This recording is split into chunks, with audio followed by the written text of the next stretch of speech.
Pnawn Thar and a very good afternoon, everybody. Welcome back to the Stoke Kairas. It seems a while, doesn't it, since we were stood on this famous turf. Wrexham on their travels the last 2 Saturdays and returning with maximum points from their treks to West London and South Yorkshire. Millwall arrive in town today, just 1 place above Phil Parkinson's side, 5th against 6th. An intriguing battle between 2 teams in excellent form as Wrexham try and consolidate their push for a playoff place, with a squad of course bolstered by 3 new arrivals in the January transfer window. Andy Morell and Mia Roberts are alongside me. Good to see you both as ever back here. Now, you've had a couple of good trips on the road in the last couple of weeks. Mia, let's start with QPR, because that was one special afternoon at Loftus Road. Yeah, just a bit. It wasn't too bad, was it? Yeah, particularly those last couple of minutes, which obviously we're looking at now. And yeah, I think it perfectly sums up the championship. You know, at 90 minutes, Wrexham are sitting 12th, QPR 6th, and you know, within a couple of strikes and magical strikes like they were, you know, the coin sort of flipped, and here we are now in those playoff spots. Obviously backed up by that win at Wednesday as well. But yeah, I think that's got to be up there with moment of the season so far. Not just the strikes themselves, but I have to give credit to my co-commentary team because they did a fabulous job of it as well. Yes, Mark Griffiths' phrase is looking like it's going to go viral, Andy, if it hasn't already. Yeah, I think it's on t-shirts in the club shop, and I think Ryan Reynolds has got the hoodie on today as well. So yeah, it's just mad when you're in the moment and when you just feel that passion for when something like that, it doesn't happen very often like it did, and you just lose your marbles. The press bench had gone, hadn't it, and everything by the time at that end of the game. But a massive 3 points for us. It just kept the momentum, something, and then obviously the win at Sheffield Wednesday as well, just to keep that ball rolling. It's amazing how these things can change, Andy, because the week prior against Leicester City, everyone left here with heads down from conceding a last-minute equaliser. Now suddenly at Loftus Road, you get the other end of the emotional spectrum as a fan. Yeah, absolutely. And the game was a good game. QPR were very, very good for the majority of it, and just our substitutions at the right time. We got a goal back at the right time. Then against the play, they come score and take the lead, and it looks like it's going to be this annoying, frustrating 2-1 loss, and then Josh Windass pops up and off he goes with his brilliant goal and an assist in those last 10 minutes. And I thought that they were brilliant. They hit the target on every shot that they had in that last 10 minutes as well. Just made the keeper work, and to then come out with the win as well, it's just lifts everybody in the stadium that were in that Wrexham end anyway, let's say that, and the press box. But that then leads on to the Sheffield Wednesday one, which was a bit of a game really, and an unforgettable one really, but you have to win, and we did that, and then on to the next one. Yeah, 2 wins back to back, ensuring that Wrexham start this afternoon in 6th place in the table. We're going to hear from manager Phil Parkinson in just a moment, but let's have a look at the Wrexham 11 he has named for this afternoon's match against Millwall, because the manager makes 3 alterations from the team who were victorious in Hillsborough last Saturday. All 3 changes are up front. Kiefer Moore comes in for Sam Smith to lead the line, and Lewis O'Brien and Ollie Rathbone, they are paired once more in those number 10 roles, as they're commonly known nowadays, just off Moore. So Smith to the bench, Windass to the bench. Broadhead misses out. He has had a slight injury problem in midweek, which Phil will tell us a bit more about in a moment. Davis Keeler-Dunn comes onto the bench, having arrived from Barnsley in the transfer window. You'll also note there's a return for Danny Ward on the bench from injury. Good to see him back in a matchday squad. Bailey Cadamarteri, though, has to wait for his first opportunity. And we knew Zach Viner arrived with a slight toe injury, so he's not going to be involved today. Might, though, be in contention for Ipswich on Friday night in the FA Cup. Well, I had a chance to catch up with Phil Parkinson just a few minutes before we came on air for Matchday Live to get his thoughts ahead of today's game. Phil, good to see you back here at the Stoke Kairas, and an enticing battle with Millwall this afternoon. What sort of style of play are you expecting from Alex Neil's team? Yeah, quite direct, quite physical. Yeah, wide players decent, can leave them the midfield too exposed at times, which we've got to look to exploit that. But yeah, they're up there for a reason, because they're a good, hard-working team, which you'd expect from a Millwall team. And I don't think the Millwall kind of way of playing has changed much over the years. There's probably been a few refinements, but They work hard, they're consistent in that, and it's going to be a really physical kind of game, and we just obviously prepared for that, and ready for action. 3 changes from you today, all in attack. O'Brien, Rathbone and Moore coming back in. Smith, Broadhead and Windass dropping out. What's the thinking behind those alterations? Broadie's got a slight injury, just nothing serious, but his groin tightened up in training. Kiefer, I felt, did really well against Millwall down their place. And just felt he was right to go. Obviously it's difficult on Sam, but the lads understand we're changing the team round to fit each occasion, and obviously Ollie deserves to play because he's been outstanding, and he comes into that right hand slot, and Josh drops to the bench. Now, you named your revised 25-man squad for the EFL this week, Phil. You only used 23 of those 25 places, and I think some supporters would particularly look out for Callum Burton's name and Lewis Brunt. Just talk to us around your thinking. Yeah, just with Brunty, I just want to see him back fit because he's had the problem with his thigh, and then he's got another injury and I just want to make sure he's back. I think he will be, but we fell in the trap a little bit by putting Elliott in the 25 and then ended up having a knee operation when we could have given ourselves a bit more time. And obviously with Callum, there's an opportunity in the next couple of weeks to see if there's an out-of-contract player out there, and if we fill the spaces, it restricts the ability to do that. And obviously with the keepers, you can flip them in and out of the 25 if you get injuries. So listen, in a week or two, if there's no one emerged, because we're not particularly looking for anybody, it just gives us that option if something happens. Perfect. Phil, thanks very much for joining us today. We'll see you post-match. Thank you.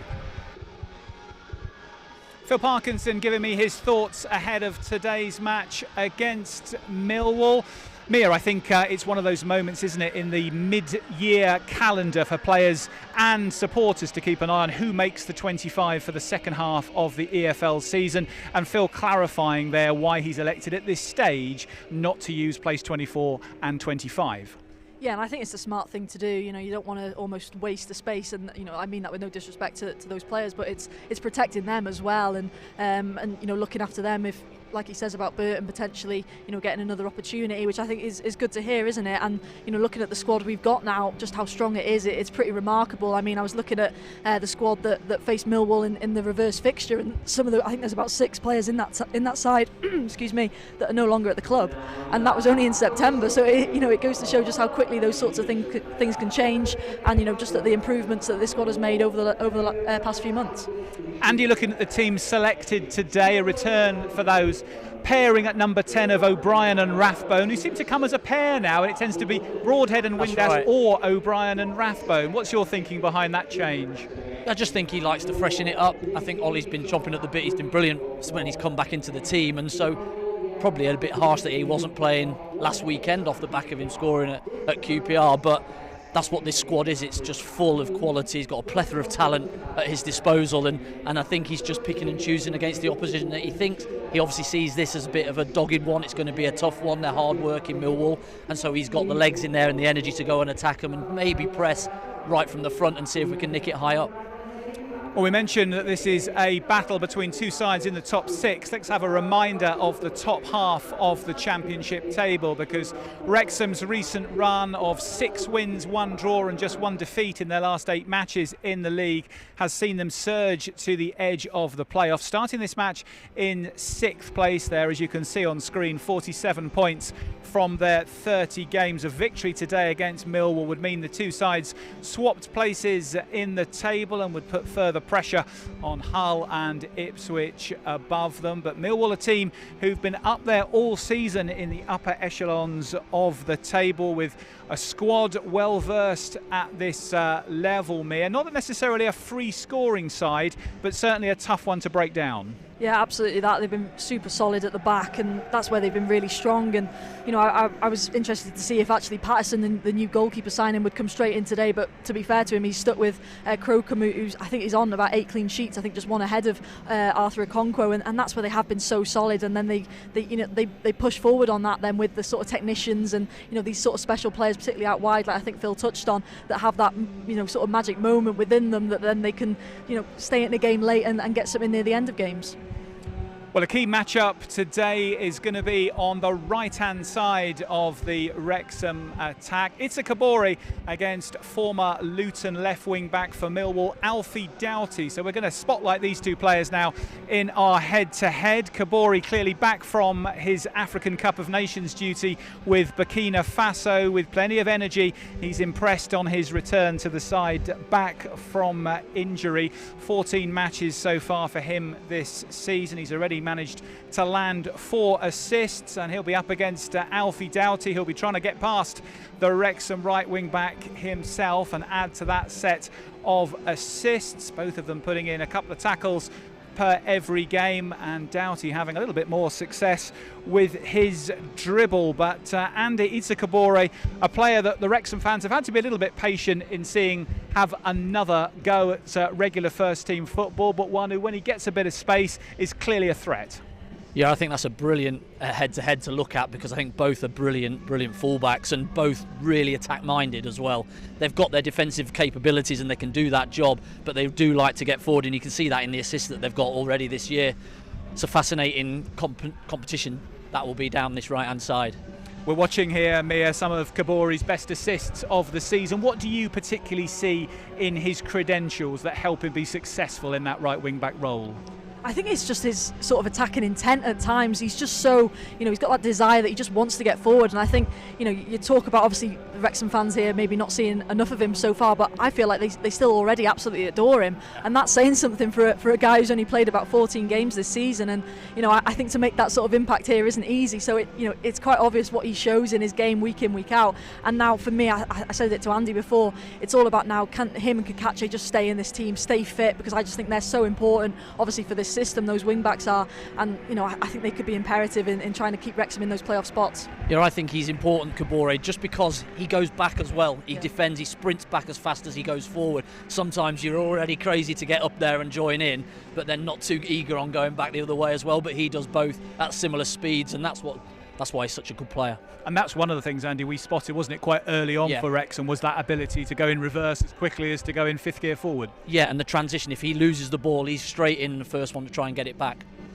So Kabore against Doughty will be a battle on the Wrexham right this afternoon. But there's another player in the Millwall squad who might catch your eye too. He's not named in the starting 11 today, but Macaulay Langstaff is on the bench for the Lions. This may be a name familiar to you because it was Langstaff who was head-to-head with Paul Mullin back in 22-23, powering Notts County to the fringes of promotion. The two of them had an epic battle to take home the Golden Boot in the National League. You can see Langstaff edging it, 41 goals he managed to record, Mullin 38. It was an incredible battle through the season as their two respective clubs fought it out for the title. In the end, Notts County successful in the playoffs in following Wrexham up into League Two. When we've seen Langstaff against Wrexham directly, though, he hasn't necessarily shone. No goals in his 2 appearances for Notts County against Wrexham in League Two, just the one for Notts County when the teams squared up in the National League. But Mia, Macaulay Langstaff on the bench today. He got his move to Millwall after all his success for Notts County. It seems an aeon ago now, doesn't it, that we were talking about Langstaff and Mullin every week in the battle for the National League. Yeah, but at the same time, it wasn't too long ago, which is crazy, isn't it? But yeah, he's had a really good journey, which is obviously good to see. He did really well actually at League Two level, making that step up. I think he scored about 28 goals for Notts County that year, which obviously pushed on for him to get that move here to Millwall. And I think this year in particular, his role has definitely changed. They've got that bigger, more Kiefer Moore-like striker in Ivanovic playing that 9, and last few weeks Langstaff's tucked into more of that 10 role and has been that presser really, and he's just got so much energy and he's happy to do that. And I think that's something, we were speaking about it again before, about obviously Barry Bannon coming into this Millwall team. Will they sort of rotate on each other, and will Bannon play the last 30 and Langstaff do the first 60 or whatever, and vice versa? And obviously he's gone with Bannon today, but fully expect to probably see Langstaff, and he'll be chomping at the bit, won't he, and know this place well. There's that narrative, like you say, and yeah, it's written. Mia mentions Barry Bannon there, Andy, and I thought that was a really interesting piece of business from Millwall to bring him in, 36 years of age. known at Sheffield Wednesday as almost Mr. Wednesday, 500 appearances or so. But Alex Neil has obviously thought Bannon has still got the quality at this level to make a difference, because Millwall are very serious too about pushing for promotion. Yeah, absolutely. I thought we'd sidestepped him as well with the Sheffield Wednesday one last week without him playing. I thought, oh, we've won one there, but he's actually playing for these today as well. So he might come back to haunt us like he did for Sheffield Wednesday here early on in the season, when he just turned the game on its head and they were unlucky not to win it really in that second half. Quality player, loads of experience he brings to a young Millwall team that maybe just to get over that line they'll be looking at him, because he's done it and been there in promotions out of this league, and they'll be looking to him to hopefully take those young lads across the line. Yeah, I was chatting to one of the Millwall staff on the way into the stadium today, and he was saying to me when Bannon played for Sheffield Wednesday against them earlier this season, he absolutely ran the game, almost schooled a worldie, and every Millwall fan was saying, can't we try and get him in? So yeah. I think he's a player they're very pleased to have recruited. Absolutely. I watched him, his appearance there last week against Sheffield United actually, and as soon as he came on, he was barking orders at the rest of that Millwall squad. And I've already seen some sort of discourse on online social medias and Millwall fans saying, what a signing that is. And I'm sure, like Andy alluded to, most Championship teams would absolutely love him to be in their squad. Yeah. Barry Bannon starts today for visitors Millwall, coming in for Macaulay Langstaff. Just one alteration from Alex Neil from Millwall's previous match, as Mia mentions, against Sheffield United. Well, it was Sheffield Wednesday who Wrexham faced last time out. It wasn't quite such a hijinks conclusion to the match as we saw at Loftus Road the previous week, but in the end, against a dogged, struggling side, Wrexham got the job done. Here's a reminder of how things played out at Hillsborough. We'll kick towards the Kop in the first half. One of the great stands in Football Stadium. Here we go. Broadhead carries to the edge of the area. Kakache runs offside, so he feeds it to Doyle. Kakache corner of the box, feeds it back. Wednesday are penned in here. Ball swept in, too high for Smith. Poor clearance, Kabore, edge of the area. First time shot is well held by Cooper as it bounced awkwardly to him. Now Ottenbauer gives it away. Smith into Broadhead. Wrexham players over here. Broadhead onto Sheaf, who cuts inside. Doyle hits it, blocked. He wins it back, but Ingleson is there first. High up in midfield, has to go back to Sheaf, who lifts over the top. That's a great ball, not it? Broadhead on the left has got two players arriving in support. He takes on his man, feeds it in. It takes a deflection. He feeds it to Kabore, who cuts in from the flank on his left foot, works it across 35 yards out. Doyle chips into the box, looking for Smith. That's a great ball. It's volleyed over the bar. Sheaf with a decent effort there. Cleworth in the centre circle. Kabore goes in behind and Cleworth plays a great ball. Kabore now, time to measure across, sweeps it in, and with that's across the face, and it's in! Wrexham take the lead. Smith lunges in, and it was that great ball by Cleworth that just opened everything up. A tremendous ball inside Johnson. Kabore. It's only 1-0 mind as Matty James comes driving forwards, and it's a good ball to Smith, just behind him, turns, hits it, good save. Great save by Cooper, stretching to his right. He feeds it in again, good ball around the back, and Johnson's not going to catch Kabore. First time cross, Smith into the side netting. Made the run to the near post. Sheaf tries to turn around the corner, doesn't find Windass. Now Wednesday can break forwards. Lowe's got a chance to feed in Cadamarteri. Is he offside? No, and he drills it. Big save by Okonkwo. In swinger then. From the right, swept under the bar, dangerously, and a volley comes in off the line. Lowe drills it in, he's got another chance now, and he hits it, and it's blocked. And can Wrexham break as Broadhead has it? And there is the final whistle. Wrexham win 4 away games in a row in the league. The first team in the Championship to achieve that all season. Victory then at Sheffield Wednesday last Saturday, the 4th consecutive away league win for Phil Parkinson's side. Excellent away form at just the right time that's propelling the team right into the promotion conversation. Well, Millwall are another club right in that mix, and we've got a chance now to have a look at the man in the opposition dugout today trying to unpick Phil Parkinson's side here at the racecourse. Alex Neil is the man in charge at Millwall, and you can see on screen that his side are also enjoying some very good good recent form. Both of these teams winning 3 of their last 5 matches with an identical points return, which has enabled Millwall to continue to ask questions at the right end of the table. That defeat in there was against Coventry City, and that night I know that the Coventry fans felt their team had been a bit fortunate to win that game. So Millwall certainly a side in good form, and Neil as a manager, well, he's certainly got a strong pedigree himself, because he has had a number of impressive promotions in his managerial career. A midfielder himself for Hamilton Academical and Barnsley, he moved quickly into management, starting at Hamilton and immediately getting his old club back into the Scottish Premiership, managing to secure that path by beating Hibernian on penalties back in 2014. That got him his move to Norwich, and straight away the next season he took the Canaries into the Premier League. He couldn't keep them there, but he'd managed to take them back into the big time. A couple of moves followed since, and he was back at Wembley enjoying himself with a playoff victory in 2022, this time for Sunderland, launching Sunderland back from League One into the Championship. And of course they went one better last year, taking their place back in the Premier League.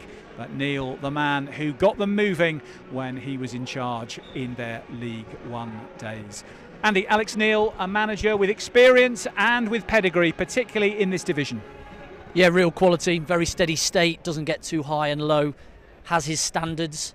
He's had a few quirky interviews where he's really got stuck into a few people just off the back of things not being done the right manner, and I think that's why he's done so well, is because he sets the standards himself of when you're in and when you're out and what he expects from you. He doesn't tell you anything else but the truth, which is what you want as a player, so you know where you stand. And he's got a young team around him at Millwall that he's doing really well with, and nobody really expected them to be so high up, I don't think, but because they're so organised and so hard working as a group and a tight-knit group, that gets you your rewards, and he's just around there, and they're looking to stay in there and hang in there. And Mia, another example of the unpredictability of the Championship this season, because we've said many times that the regular pattern we see of the 3 relegated Premier League clubs being top 5 at this time of the year hasn't played through. Millwall have been one of the beneficiaries of that, because as Andy mentions, they were a side who for most seasons at this level sat around mid-table. Yeah, they're a massive club, first of all, aren't they? And just to touch on the Alex Neil point, I think he's really underrated. I think, looking at the stats there, majority of clubs he's gone into, he's done really well. I think maybe Preston as well, obviously, like Andy says, and I think he got them their best ever finish in the Championship. So that speaks for itself. Maybe just Stoke, where it didn't really work for him. Exactly, and it's not worked for a lot of people. Exactly, Stoke. how many people have gone in and actually done well? But I absolutely agree. I think this is a big club, and this season in the Championship, it is proven to be one of those where I think there's a few maybe looking at it, and obviously did in January, which has been proven by the acquisitions that a number of clubs around sort of Wrexham's position at the moment have made, going, well, actually, you know what, if we go for it, we could find ourselves in a very good position come April, May, and it's so open and it's so exciting. And obviously you look at those Premier League clubs that have come down. I mean, look at Leicester getting the -6 point deduction as well a few days ago. Again, it switches things up, and it asks a lot of questions, so it's just super exciting now going towards that end of the season. I think it is open this year, and I think that's exactly what's happening, Mia, because if you look to next year and the teams that are possibly coming out of the Premier League, they're not going to be as bad as the 3 that came down this year. They're going to look to strengthen. The teams that did come down have maybe reorganised and will be stronger next year as well, so there is a real opportunity for somebody to get in and get out of this league. Well, I mean, you're looking at... Why not? Exactly. Why not? You're looking at Wolves, West Ham, Cardiff potentially coming up. I mean, Yeah. Wow.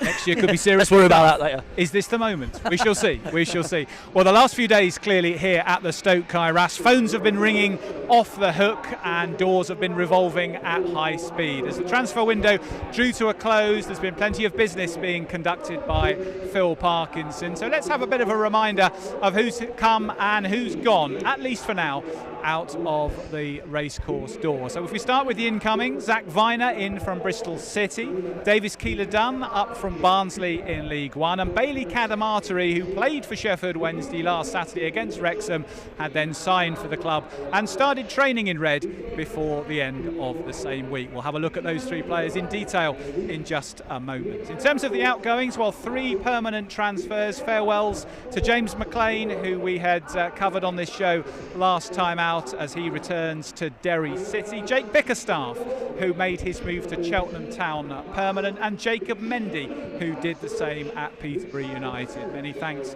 to those three players for their great service for the club. Then it comes to the loans, and there's quite a few of these, as you can see. Andy Cannon making the well-trodden path from Wrexham to Burton Albion. Connor Cody heading down to Charlton.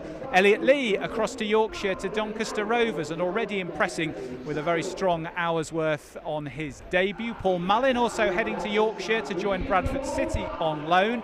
Ryan Hardy, a third man to head to South Yorkshire to join Huddersfield, wishing him well. And Harry Ashfield and Mo File going down to Cheltenham to join up with Jake Bickerstaff, and of course Luke Young, former Wrexham captain, who is there. So I think Steve Cotterill and Phil Parkinson must have each other on speed dial, the number of transactions we're seeing between those two clubs. With the outgoings, Mia, what particularly caught your eye? Well, I think it just shows the sort of sad side of obviously all the success that we've had over the past few years. I mean, you look at those names, the likes of Elliot Lee obviously jumps out immediately to me as a huge one, in the sense of what he came in and did at times. In those first couple of seasons, he had this team on his back in so many games, and you saw that in his style of play, but not just on the pitch, off the pitch as well. I thought he conducted himself so well. He just sort of fell in love with the club. I remember him saying in an interview he wanted to stay here for as long as possible. He wanted to be a kit man, in his years post being a footballer, and hearing that as a fan, and having someone like that playing for your club, I think it's so easy for you to then just sort of fall in love with that player, and then it makes it all the harder when they then eventually sort of go out the other way. But like you say, started really well in life at Doncaster, so hopefully that goes well for him, and someone like Jacob Mendy as well put a lovely message out on his social media, saying about what the club's done for him, and everything that goes alongside that. And again, we can all just wish them their absolute best. Obviously Andy Cannon coming back from a horrendous injury. I'm not sure if you saw it, was a brilliant little announcement video by Burton involving George Evans.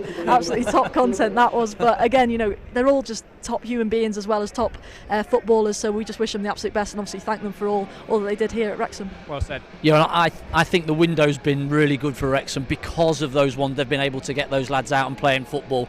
They've had a group that have been behind the scenes, not in the squad, not training really for any reason, and that's so hard to do and keep them mentally in the game and happy around the place, and it becomes a little clique. They've been able to go out and play some football and then bring in a little bit of quality to subsidise the squad that we've got, which is deep anyway, but they have really now put it into a place where they have got strength in depth in all positions. Yes, Phil Parkinson making the point in his programme notes today that it's hard to have too big a squad on the training ground, and the need to trim that. And as you can see on that graphic, that's exactly the balancing of the books that the manager has undertaken. But let's have a look now at the three new faces who've come into the club, starting with Zach Viner, in from Bristol City, highly experienced defender with a huge amount of experience at championship level.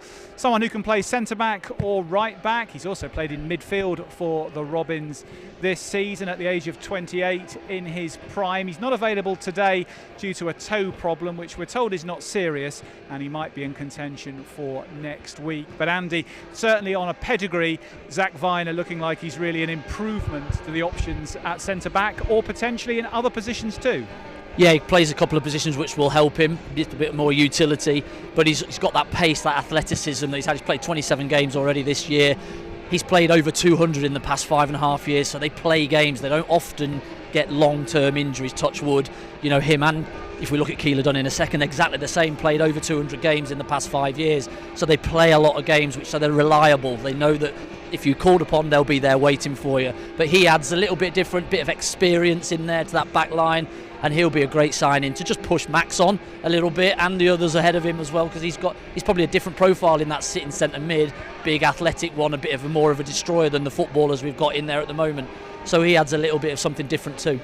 And we know, of course, there will be injuries and suspensions between now and the end of the season, so it's always been a squad effort here at Wrexham, and I'm sure that Zach Viner will be integrated into that very soon. Let's have a look now at Davis Keeler-Dunn, who returns to the club, who he played for back in 1920. Not quite, but you know what I mean. Keefer Dunn was here, of course, in the era of the National League before Ryan Reynolds and Rob McElhenney arrived in town, with 6 appearances and 1 goal down at Bromley, which we can remind you of in just a moment. But he's proven his worth in League One with Barnsley. 16 goals so far this season, Mia, and exciting to see that Phil Parkinson's radar still takes him to the level above, or rather the level below, believing there's players who can cope with the level above and manage to make it at championship level. Yeah, it's a signing I'm really excited by. Obviously a player we know fairly well, not just obviously because he was at the club for a short period of time, but because we faced him a couple of times in the last couple of years too. And you know, I just think he's one of those players that is just really exciting, but is also not just doing it, you know, in terms of just how he plays, but also is getting the statistics on the board as well. I think, you know, since the start of last season across the whole EFL, no player scored more goals from open play than this lad. So, you know, if that isn't a statement in itself, I don't know what is. And I've seen a bit of talk about people saying, you know, can he make that step up? Well, you know, if there's going to be a club who are going to argue that, I don't think it can be us, because, you know, we've done that. The amount of players that have made that step up, I'd use Sam Smith as a really good example coming in last season. George Thomason, you know, coming in and, you know, maybe looked at originally as maybe a player who was just going to get you out of League One. Could he do it at the Championship? Well, he has. He's showing that week in, week out at the moment. So again, a really exciting one. Obviously, like Andy says, similar age to Zach Viner. You know, he's got the statistics on the board. He knows this club really well. Again, I think, you know, for the dressing room as well, really good addition. Seems like a great character from watching his interviews so far. So absolutely, really good bit of business in my opinion. Yeah, with Elliot Lee leaving, I think we needed another one maybe in that 10 role. I think because of the formation we're playing now, Phil Parkinson's used the window to really strengthen down on this box midfield, and we've got 5 players really that can play any of those 10 roles, and he's another one. 90 odd goals in the last 5 or 6 years. That's incredible from a midfielder, and that's an amazing stat, and played games as well, so fit. Fantastic signing, and he's been on the radar for probably a year or so now and never quite got it over the line. I think that's like Viner though as well. So, exactly. You know, it shows he's got these players in his mind, and you know, he's not just sort of getting pushing to one side if they can't go through it. I think that was one of the reasons why Hyam came through the door, was because I don't think we could get the Viner one over the line if reports are said to be true. But it just goes to show, you know, that there's a process, there's a plan in place, and you know, hopefully Davis Keeler-Dunn repays the favour. Third new signing, Bailey Cadamarteri, only aged 20, so he won't take up one of the 25 squad places. Anyone 21 or under doesn't qualify, so even better for Phil Parkinson to have another player available who isn't in that 25 player squad. A striker who we've seen for Sheffield Wednesday this season, and of course who scored here at the racecourse right at the start of this season. 29 appearances in the Championship so far, a couple of goals, and clearly, Andy, a prospect who Phil wants to work with and continue to develop, who's right at the start of his striker's career.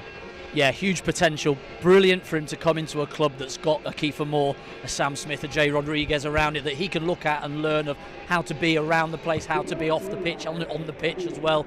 Learn from how their movement, how they work. It's a good signing because he doesn't take up one of the spots either in that squad as well, and so I think he's one to really look out for in the future. And if it means him going out somewhere and getting a few games here and there, maybe start next season, then this is what they'll do, but nurture him into potentially playing a big part over maybe next season. Well, Bailey Cadamarteri has already been on media duty here at the Stoke High RAS, and our man Will Pritchard had the chance to catch up with Wrexham's latest signing just a couple of days ago. Bailey, firstly, welcome to Wrexham. How are you feeling to be here? I'm buzzing, to be fair. Obviously, it's been a really quick turnaround. I knew about kind of the interest for a while, but how things have spiralled over the past couple of days, I couldn't be happier, to be fair. You've spoken there about the quick turnaround. I mean, it was only a few days since you were facing Wrexham for your former club, Sheffield Wednesday. What did you make of Wrexham and obviously the work that's been done with the club this season? Yeah, you know, it's a good story, and the club's on a really good journey, and I'm excited to be a part of it, to be fair. So yeah, I'm looking forward to it.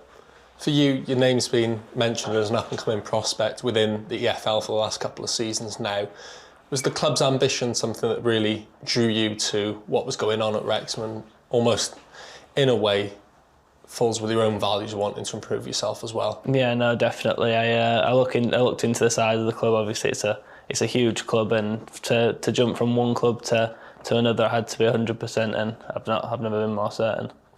And then in terms of your loan spell at Lincoln, you've spent time in League One as well, whilst Wrexham were there. What have you made of the rise over certainly the past sort of 18 months or so? I've enjoyed it, to be fair. Obviously, it'll be my third season in professional football now, so I'm ready to really kick on and show the Wrexham fans what I'm about. Speaking about kicking on, looking to further improve, just how much are you looking forward to working with Phil Parkinson and his staff now that you're here? No, I'm really looking forward to it. He's a great manager. He's really experienced. He's been in the game a long time, so I'm looking forward to pick a few things up from him and show him what I can do. When we touch back on that loan spell at Lincoln City, more first team experience for yourself, a different environment to Sheffield Wednesday that's clearly allowed you to accumulate the Championship appearances that you have this campaign. Do you feel that you've made leaps and strides in your game and this is now the next step that you're ready for? Yeah, no, to be fair, I love playing games, and that opportunity gave me the opportunity to play a lot of games and improve my game through playing. So yeah, I'm grateful to Lincoln City for the opportunity. I'm grateful to Sheffield Wednesday for the opportunity, but I'm looking forward to playing for Wrexham now. Away from club football, you also made your international debut, first international goal as well for Jamaica. Just talk to me a little bit about what it means to represent your country. It's such a proud moment, to be fair. It's great to experience different cultures as well. It's great to go and play for my ancestors at the same time as family that are still here. So yeah, proud moment. When you factor in the experiences you've had, that experience on international level, now here with Wrexham currently sat in the playoffs in the Championship, what do you hope to achieve during your time here in North Wales? As I said, the club's on a upward spiral and on a great journey. So obviously we're in the playoff places now. So if we can go on and get promoted, then that's what I'm here to help us do. Then just finally, just before you get started, what would your message be to the Wrexham fans ahead of stepping out onto that pitch? I'm looking forward to playing in front of in the racecourse ground. So stay tuned and let's go and score some goals. Thank you very much, Bailey, and again, welcome to Wrexham. Thank you. New signing Bailey Cadamarteri giving his early thoughts to Will Pritchard as he signs on the dotted line this week for Wrexham. Cadamarteri not part of the squad today, but surely a big part for him to play at Wrexham in the near future. Well, Cadamarteri is just 20, and this season Wrexham's young players, 18-year-olds, are having a good time themselves, because not only are Craig Knight's men going very nicely in the Youth Alliance League, including a 3-0 victory against Walsall today, but they're enjoying themselves in the FA Youth Cup. The team have got through to the 5th round, the furthest Wrexham have ever progressed, with victories over Port Vale and Southend United. Next up, the chance to face the holders, the mighty Aston Villa, in a couple of weeks' time. And I had the chance earlier this week to catch up with right-back Tommy Clayton and ask Tommy how the squad are feeling about the prospect of facing Villa. I think everyone's buzzing. Everyone's really excited for it. Off the back of the last Southend game, I think we performed really well in the second half. Had a lot of chances to win the game by more goals than we did. Everyone enjoyed it after the game, and then since, I think everyone's been looking forward to it. Before the Southend game, we knew that we were going to have Aston Villa if we won that game. So, yeah, everyone's been looking forward to it since then. Yeah, I'd say they're different because of the atmosphere and the fans that turn up. Obviously, playing in the Youth Alliance on the weekends, normally it's sort of just your family or your friends that turn up rather than non-related or just fans of the club. So when we were at Southend, I think there was about 1,000, maybe just over, that turned up. In the home game against Port Vale, there's about 700. So it's like a different experience, trying to block out the noise and just adapting to that environment. I don't think it put any more pressure than normal, because at the end of the day in a cup, if you win, you go to the next round. So it's irrelevant who you've got, but the fact that it was Villa does kind of excite everyone. But I don't think it put any more pressure than winning the game on its own, didn't it? Yeah, so we do education on a Monday afternoon and a Wednesday for the full day. So on a Monday we'll come in and we'll do training as normal. We might do gym in the morning or whatever, and then we'll go off to lunch and we'll do college then from 1 till 4 after lunch. And then on a Wednesday, it's during the full day, so 9 till 4 is all college work. At college, we're studying BTEC, so it's BTEC Sport. It's a more football sort of orientated like version of it. So it's, instead of it just being sport as a whole, so that might be basketball or whatever, ours is more focused on the football side of it. So whether that's nutrition in football or how supplements affect football in performance. So at the minute we're doing like a piece of work where we are like looking at supplements and how they impact things like reps or agility or speed or strength or things like that. So my one is caffeine and how that affects sports performance. So other lads are doing energy gels or protein powder or whatever. So it's just sort of giving you an upper hand and a better perspective on how things can help performance is basically what we're learning about. I think it was either back end of last season or the start of this season in pre-season, we had Max Clough come in and speak to us about his journey through the academy. Obviously, he's come through the academy and made it into the first team quite regularly. He's played from the National League all the way to the Championship, so he was basically just giving us his insight on his journey. Obviously, the club's come a long way since when he was a scholar in our position, so he was sort of telling us about how it was for him and how it's different now. So, for example, they were on like a full-time education program where they would basically do college first and then train, rather than be focused on the football side of it and do education on the side. So he was talking to us about the gym work they did as well, because obviously they didn't have the staffing that we do now, and they didn't have like the know-how that we do. So he was talking about how he'd have to go off and do gym on his own without the right coaching and things like that. So he was just giving us an insight on how he had it before the club moved in a positive direction, I think. Yeah, obviously they're big names, so you notice it straight away. It can be quite overwhelming for some players, especially the young ones like me and some of the other ones. But at the end of the day, they're just humans, and they want to help you. They want to obviously get something out of the game themselves as well. So, for example, Connor Cody was really encouraging. Basically, just letting us know that we should express ourselves. If you have any strengths, just go and try and impact the game with them. So, for example, if your strength is running at players, don't be scared of trying to beat someone, rather than just playing it safe.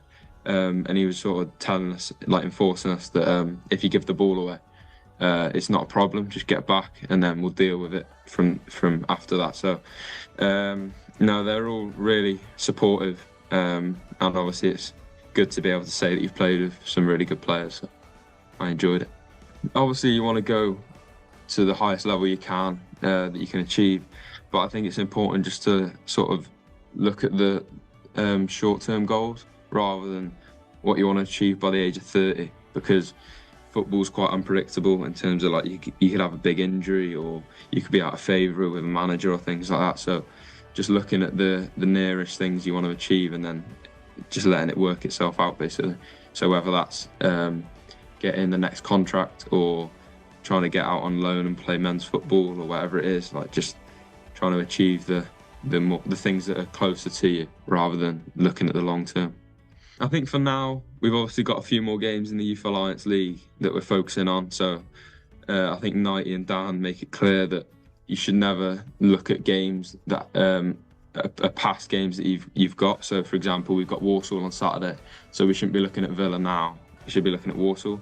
But everyone is excited about it. There's like a buzz in the change rooms. Obviously, 5th round has never been done before for a Wrexham team. So, yeah, everyone's really excited about it. And to play in front of the fans again, and obviously Villa, the holders, is a good test for us, a good challenge. So everyone's looking forward to it. Wrexham scholar Tommy Clayton giving us his thoughts as his team continue to impress this season, making it through to the 5th round of the FA Youth Cup.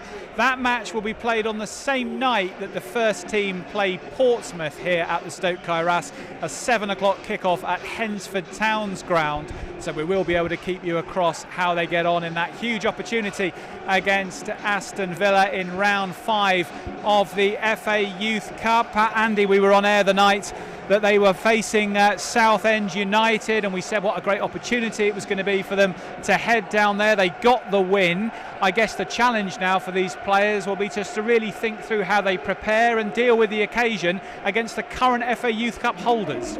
Yeah, absolutely, and it'll be a different type of game than the one that they had at Southend. They were able to be really positive and really aggressive down there, and they just took the game to Southend and were just too good for them on the day.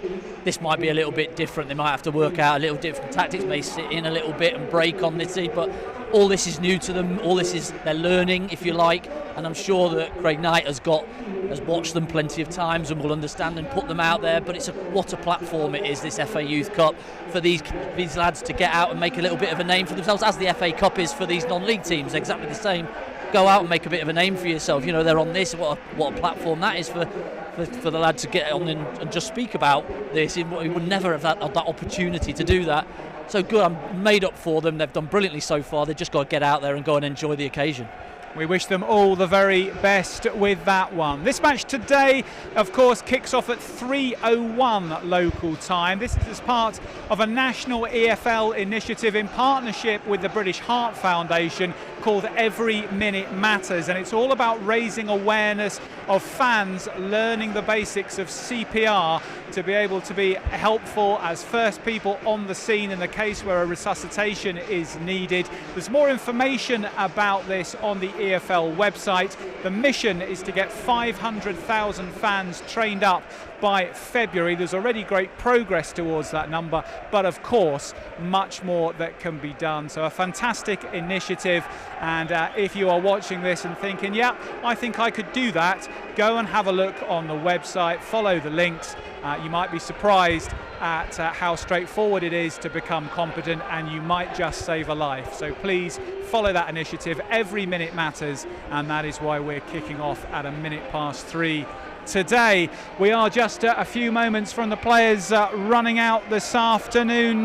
Mia, clearly the victories on the road you'd have hoped would ignite the crowd from the first whistle. A good chance to give Millwall a bit of a taste of their own medicine. The Den is a fearsome place to go. Here's hoping the Stoke Kairas can feel like that in a couple of minutes' time. Yeah, hopefully so. Obviously looking to try and do the double over Millwall today. I think a win would be absolutely huge for both sides, really. I think, just neither will want to lose, obviously, but 3 points either way will go a long way, especially looking at some of those earlier results today. Teams around us dropping points, so it's a huge game, 5th best and 6th best in this league, and coming head to head, and it sets itself up really nicely. Some really good head to heads, like we touched on Kabore, Doherty, Kiefer Moore against that back line of Cooper and Taylor, Vanovic obviously up against Hyam. Some really good battles, really looking forward to it. Obviously Barry Bannon as well, he'll want to do what he did earlier on in the season, but yeah, fingers crossed. Mia, Andy, thank you very much. I can see the players are coming out behind us. I'll let you head to commentary with Mark Griffiths. We will see you at half-time. Andy Morell and Mia Roberts back here at half-time today, where I'll also be joined by former Wrexham and Millwall defender Phil Coleman to give his recollections of his time here in the early 80s under Bobby Roberts. So please join us to see Phil at half-time, and don't forget, you can get yourself on our fan wall, either inside the stadium or our virtual fan wall, which you can see during the periods of play on this same link during the Matchday Live broadcast. All the details are on the screen, including in particular the QR code, so scan that QR code for all the details, and you can get yourself out there telling us where you're watching the game from, whether it's inside the stadium, in the local area, or somewhere far-flung. And we look forward, as ever, to seeing all your pictures. Well, we're just a minute or so away from kick-off now. The players going through their pre-match handshakes. We look forward to your company back here then at half-time, and again at full-time, when we'll be picking over the bones of this one. Wrexham against Millwall then, 6th against 5th. Enjoy it, and we'll be back here, same link, at half-time. Bye for now.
That time again, you got to back the Blues and make some noise! And Wrexham!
Substitute for Wrexham leaving the field, number 37, Matt Hayes.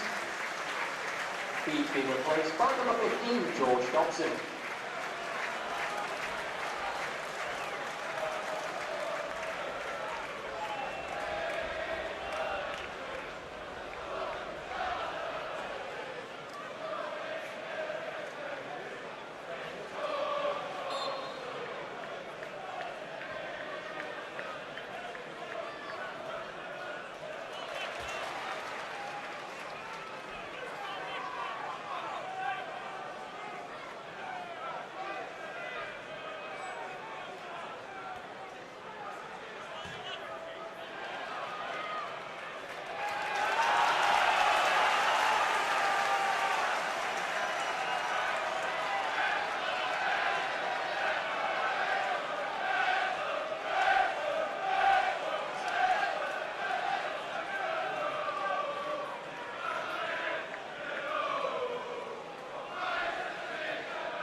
Mae'r bedwerydd swyddogol wedi dynodi byddai'n lleiaf symor 3 munud ychwanegol. The fourth officials indicated there will be a minimum of 3 minutes added time.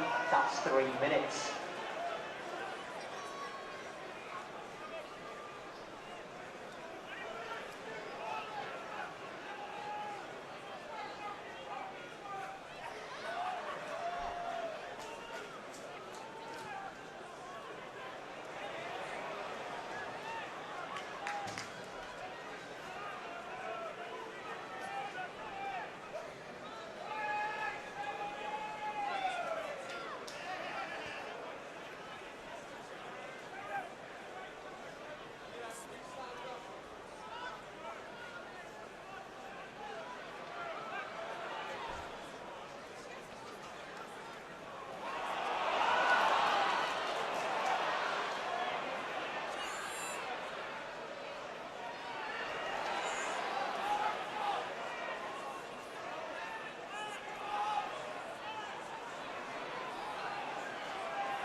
The 50-50 half-time draw has gone digital, meaning supporters worldwide can now take part via the club website. The change means a bigger prize pot with 50% of the proceeds now going to the Wrexham AFC Foundation. Today's winner is Peter Thomas. Peter, if you're here, you've won £583.31. To claim your prize, check your emails.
Half-time here at the Stoke Kairas. It's Wrexham 0, Millwall 0. An intriguing battle in the opening 45 minutes. These two teams very much looking like two sides jostling for upper positions in the Championship table. Chances have been at a relative premium. Isa Kabore perhaps coming the nearest for Wrexham with an early shot that was pushed away well by New Zealand international goalkeeper Max Crocombe. Ollie Rathbone has also let fly from distance, and at the other end the nearest that the Lions have come was a header over the bar from Camille Negley not long into the second period really of the first half. But it's been a bit of a stop-start encounter. Matty James off injured for Wrexham, replaced by George Dobson. We've also seen Kiefer Moore down for treatment, so the game has lacked a little bit of rhythm at times. Millwall proving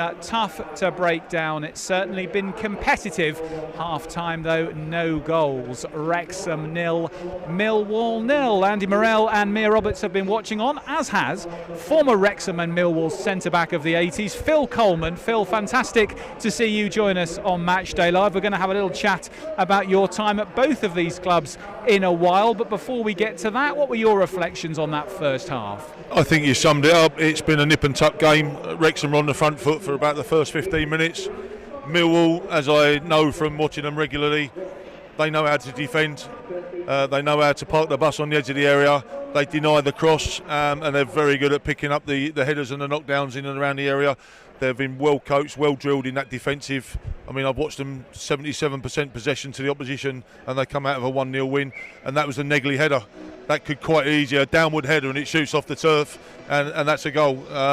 That was a great chance.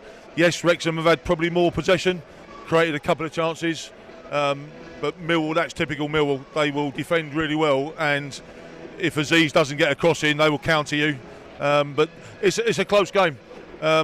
Interestingly enough, it all went quiet. The crowd went quiet after about 20 minutes. The game seemed to die a little bit. One or two chances. When the crowd go up because of a tackle, you know that there's not much in it. So it's one of those games, it's nip and tuck. Yes. Mia, have you seen it? Yeah, I'd only echo what you've said, really. I think I've been so impressed with Millwall in terms of, especially on that transition when Wrexham have countered on numerous occasions. The bodies they get back in behind, it goes to show, they're limiting Wrexham to very little. I can only really think of the Kabore chance at the back post with the strike and the Crocombe save. But I've been so impressed. I've got to say, Negley, his work rate to get back in and help out his man Doherty at that back there, especially with Kabore, making sure they're doubling up. And even when Max Cleworth is stepping in, Lewis O'Brien's getting across on that side, it's so difficult for them because they're just they're just man on man, and they haven't got that overload at any point really. And at the same time, he's also getting forward and causing the opposite side. And it's who's going to take that risk, who's going to find that final ball, and that's what it seems to be at the moment. But I agree. I think the stoppages obviously killed it a little bit in here, and that hasn't helped. But hopefully, second half they can go out again and find that spark. Andy, does one goal win this game? Not necessarily, but I just think it is two good teams going at it, each other. They both want to be in those playoff spots. They don't really want to lose, but nobody's done enough really to go and win it for me. So important that for our four in midfield, in that box midfield, if we can make that work, which we did in that first 20 minutes, we were finding the free man, we were causing a lot of problems. But off the back of that, if we do make a bad pass, it's Negley down the sides of Max, which is causing us a few problems as well. So it's one of those, who's going to be the dare wins it really for me. And go on, let's just go for the win. We're at home, let's just go and take the game to them and see if we can get the win and go above them. Let's have a look at the statistics then for the first half, because as Phil, Mia and Andy were all saying, there hasn't been much to choose between these two teams. We knew Alex Neil's team would be dogged. They've been absolutely that. Possession is pretty much balanced 50-50. Wrexham with more shots, two of those being on target, 3 home corners, and Millwall yet to force one. We'll have a look at the defensive statistics, because defences have been on top in that first half, not just those in the back line, but the hard work, as we were talking of Negley getting back to do his defensive duty for Millwall, and Wrexham's midfielders working hard in defence as well. Millwall winning 4 of the tackles, slightly ahead on the interceptions. The aerial duels 50-50 pretty much, Mia, on every statistic. There is not a cigarette paper between these two teams. No, well, there's only 3 points between them on the table, and you can see how tight it is just in that first half we've watched, those opening 45, and I think that'll probably continue, and it might be changed by substitutions and those coming off the bench. Obviously Wrexham strengthened now with the likes of Davis Keeler-Dunn. Will we see him make his first appearance today? Obviously Josh Windass is there, informed Sam Smith, but then likewise for Millwall as well. We talked about Langstaff pre-match. They've obviously got new boy Tommy Watson there as well. Could he make his first appearance? It's going to probably come down to the wire. I agree with you. I think it could just be that one goal unless something drastic could happen.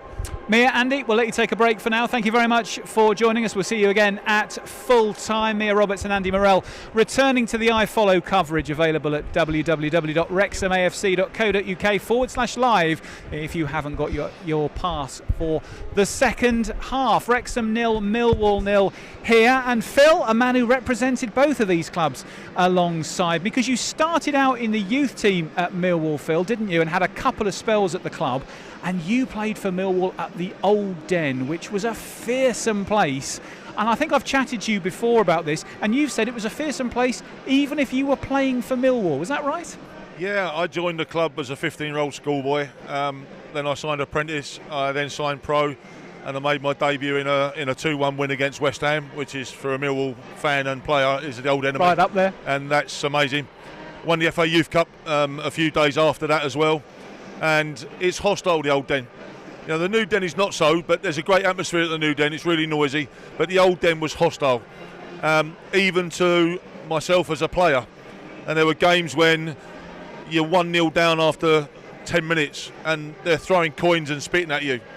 Now, that was the 70s and 80s football. Yeah, that's the reality. We have come such a long way from that, but all grounds were hostile. But Millwall had this notoriety, and I've had my car smashed by my own fans for losing 5-0 at Burnley. All right, it's my fault, but you not personally. It wasn't like you were trying to lose. But that was what they demanded, and I like to pride myself. I put a shift in, and I won my tackles and I won my headers.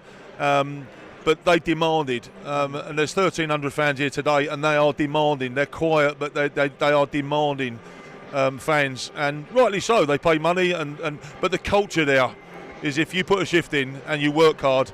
And I went right the way through, and then in the end the club sold me to Colchester United, a very successful FA Youth Cup winning team. We were champions, won the FA Youth Cup in 1979, and we beat everybody from Sunderland, Nottingham Forest, Everton, Man City. Wow. And we were the best youth team in the country, and there was 14 of us in that squad. All 14 signed pro, and all 14 played in the first team. And after we all moved away, we were sold or the team broke up. 5 of us were bought back in 1986, 5 years after that, and I was one of those guys. And John Dockett was the manager with Frank McClintock, and he put a team together, and 5 of the youth team from 1979 were back in 1986, and 2 years after we won the league and got promoted into Division 1 as it was then. And I had the fortune of playing beside my brother in a Millwall shirt, so 2 Millwall fans playing beside each other as brothers. With the likes of Tony Cascarino, Teddy Sheringham, Terry Hurlock, these players, Kevin O'Callaghan, who I grew up with, fantastic times. But to win the league at the old Division 2 as it was then, being a part of that squad, it was a fantastic squad of players. But the fans were hostile, the fans demanded. But if you won, you never bought a drink in the Old Kent Road. you went out. If you lost, you went home. Yeah. But if you won, the fans just looked after you. And I've said today, they're black and white. You win, they're on top of you, they love you, they buy you a beer. If you lose, they just go home and they don't want to know you. And then we start again next week. So, yeah, it's a great club. I had great times, but I also had fantastic times here. I was only here for 4 months. Bobby Roberts, who signed me when he was manager at Colchester, he moved to Wrexham, and he got a sniffer that I wasn't happy at Colchester under Cyril Lee, and I moved to Wrexham in September for a month-to-month rolling loan. I lasted 4 months because in Chesterfield on the 21st of December I punctured my lung and broke my ribs in a game at Chesterfield, and that curtailed my time here, but I'd have stayed. but I had an amazing 4 months here. And you played in an epic match, Phil, in your time here. Welsh Cup first round against Worcester City, which might not sound epic immediately, but Bobby Roberts, who was a midfielder when he played, was manager of Wrexham in a tough financial time for the club in the early 80s. He went in goal that night against Worcester City. Ultimately, you drew the match, won the replay, went on to reach the final of the Welsh Cup, and because it was against Shrewsbury, that put Wrexham into Europe in the Cup Winners' Cup the following year, which opened the door to the famous night against Porto and then AS Roma. So you've played your part in taking Wrexham to one of the great nights in its history. It was a very small part, but in my little world and in my journey, when I joined, I actually scored in front of the Cop against David Seaman in a 2-2 draw against Peterborough. But to then be told on Monday at training, Stuart Parker, the goalkeeper's out of an injury, and Bob Waldle, who we got on loan from Liverpool, he can't play. He's cup-tied, or whatever the law was. He said, and there is nobody, because there was no money at Wrexham at that time. We had 13 or 14 players and some schoolboys, and we didn't have a spare goalkeeper. And Bobby Roberts, and I remember it like it was yesterday, called myself and Steve Wright, the other centre-half from Colchester, and he called us over with Jake King and Jack Kay. Yeah. And he said, I'm in goal tomorrow, we have nobody else. He said, and by the way, I'm not coming off my line, so you've got to head everything. Well, we played Worcester at home and drew, and he was in goal, 43 years old manager. Yeah, 1-1, wasn't it? We went to the away game at Worcester, and we beat them 1-0, I think. And there was a period where Bobby Shinton, a legend here, I played with him at Millwall and here. Bobby Shinton was one-on-one with Bobby Roberts. And I'm watching this happen live, and Bobby Roberts blocked him in a 1v1. And we went on to win the game, and subsequently the Welsh Cup played out in its entirety, and the club went on to play Porto and Roma. So, yeah, I played in those 2 first games in front of the oldest goalkeeper that the club's ever had. Who'd never played in goal in his life and was managing the team at the time. Different days. Phil, fantastic to see you. I can see the players are back out. We'll need to wrap up, but thanks so much for joining us on Matchday Live. A real privilege to have Phil Coleman, formerly of Wrexham and Millwall, joining us on Matchday Live today. Players are out for the second half. We'll see you at full time for all the post-match reaction. Same link on YouTube. We look forward to your company then. Bye for now.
in midfield, number 13, Liberato Picaci. He's been replaced by number 14, George Thomason.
Substitution for Millwall, leaving the field, number 9, Mahino Ivanovic.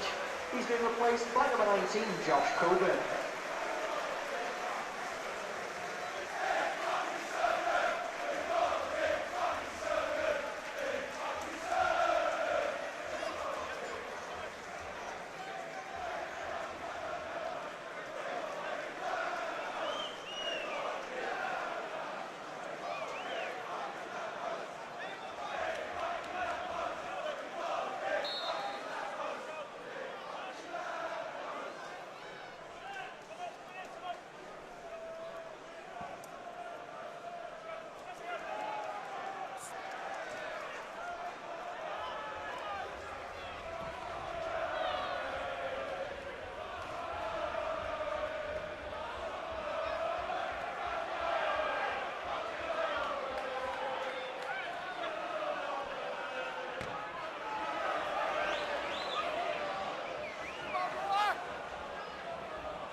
Substitution for Wrexham leaving the field, number 18, Ben Sheep.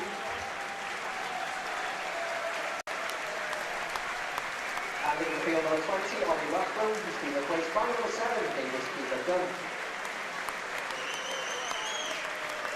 Leaving the field, number 27, Lewis O'Brien, who's been replaced by number 10, Josh Windass.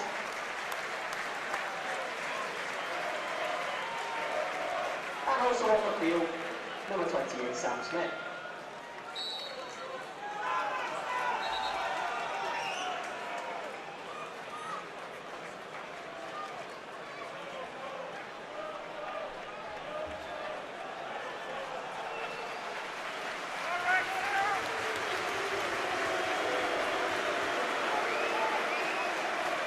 In the field for Millwall, number 67, Barry Lamond.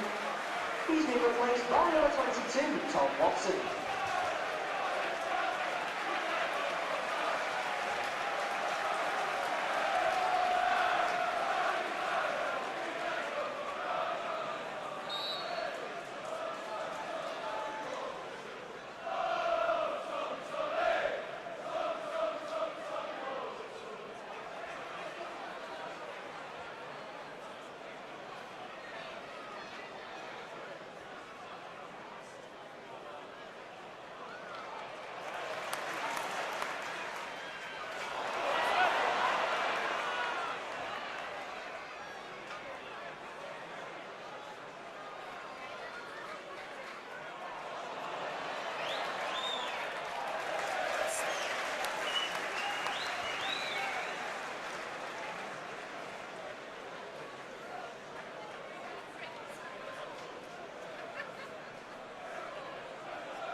scorer for Millwall in the 85th minute, number 19, Coleman.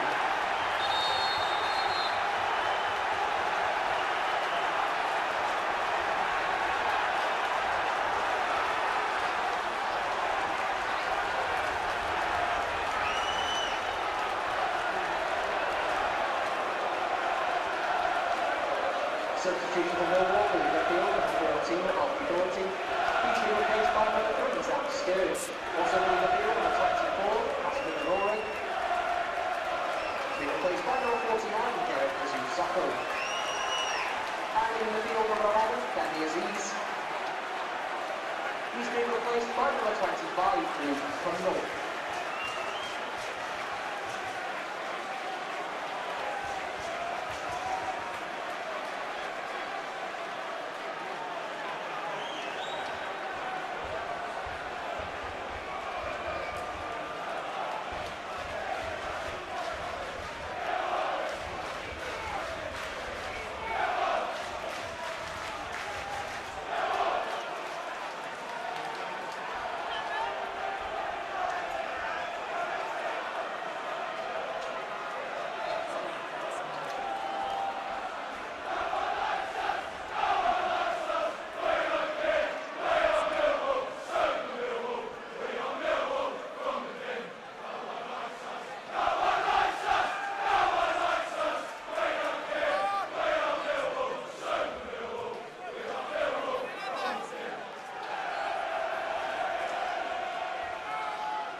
y pedwar sydd o hwn i ddynol even yn a lle absol o 4 munud ychwanegol. The fourth official was indicated there would be a minimum of 4 minutes at a time.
Thank you all for your fantastic support.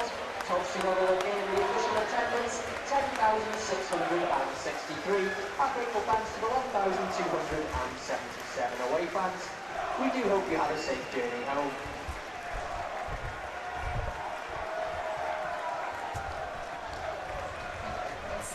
Bydd y gêm nesaf yn y stwff Caerars ar y trydydd ar ddeg o Chwefror yn erbyn Ipswich Town gyda'r dig gyntaf am chwarter I bwyd. Bear in mind that the next home game here for Stoke Caerars is on the 20th of January when Ipswich Town are the visitors for our Emirates FA Cup match, which will kick off at 7:45. Cymeradwch o Stadiwm Cadamarteri adre I bawb. A safe journey home to all supporters. Please do take care when leaving the stadium. The club shop is open for 30 minutes after full time, and we'll see you again on the 13th. That's right there.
Welcome back to the Stoke Kairos. Full time here and it's finished. Wrexham 0, Millwall 2.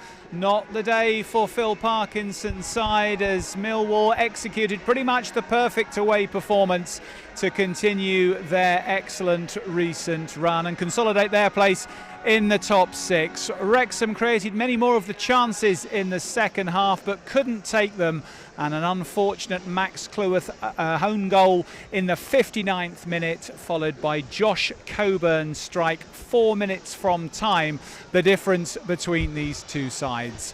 The first half was nip and tuck as we were discussing at half-time, nothing to choose between these two teams. In the second, Wrexham upped their attacking intent and went close on a number of occasions. Dom Hyam with a header over the bar, George Jobson with a shot over, George Thomason having a shot deflected wide. Phil Parkinson rang the changes. Sam Smith coming on alongside Kiefer Moore up front. We don't see that too often as Wrexham moved to a 4-4-2. Smith then had two excellent chances in the space of 60 seconds with the score still at 1-0.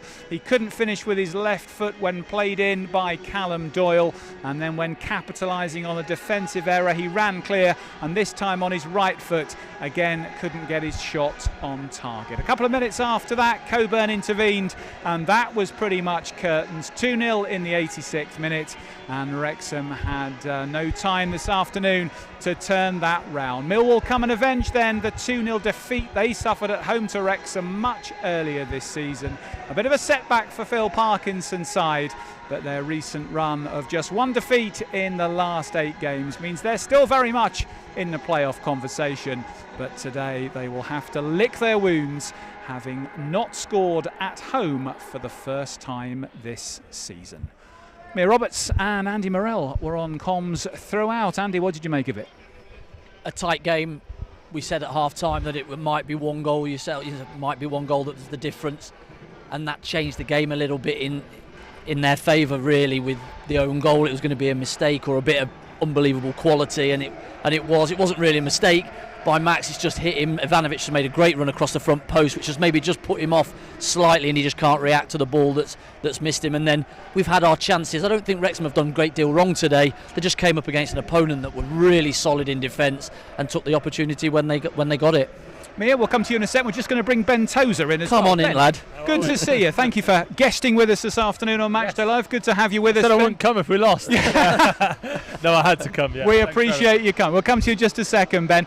Mia, in that second half, it did look like Wrexham were much more likely to score, didn't it? But you've got to take your chances, and we saw today when Wrexham couldn't do that, Millwall hit them on the counter, and that was game over.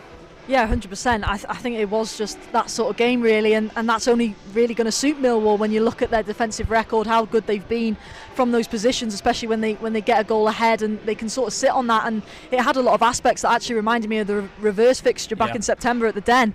You know, when we obviously went ahead through Kiefer Moore quite early on, and then they looked good coming forward, but then on that break we broke away with the James McLean through ball to Lewis O'Brien that day, I remember, and that sort of killed the game off then, and really sent obviously us on our way, and that's flipped. And listen, that's okay. I think there was maybe a few too many out there today who just weren't quite at it, not hitting those 7, 8 out of 10s, and that's allowed. I mean, you look at Wrexham's January and how successful they were. I know there was a couple of poor results at home, but overall I think everyone was delighted with that, and that's not that sort of levels of performance isn't going to be able to be uptaken week in, week out. So I think you sort of learn from today, and also have to give a lot of credit to Millwall. I thought they were exceptional defensively, and in their fitness levels as well. Those, particularly Negley, I thought for me really stood out. I said it on comms, I don't think he'll necessarily get the headlines. I think Aziz will take them, but his work, not only getting forward but getting back, it was just exceptional, and that really sort of harboured Wrexham today, I thought. Ben, was that the perfect away performance from Millwall today? Yeah, it was. I mean, the first 10-15 minutes Wrexham were brilliant. Kabore has that chance, and then what happened was Negley wasn't really tracking back in that moment, and then something just sparked. Whether they managed that on the pitch, whether Doherty's told him, look, I need help here, because he was, Kabore was getting the better of the opportunities.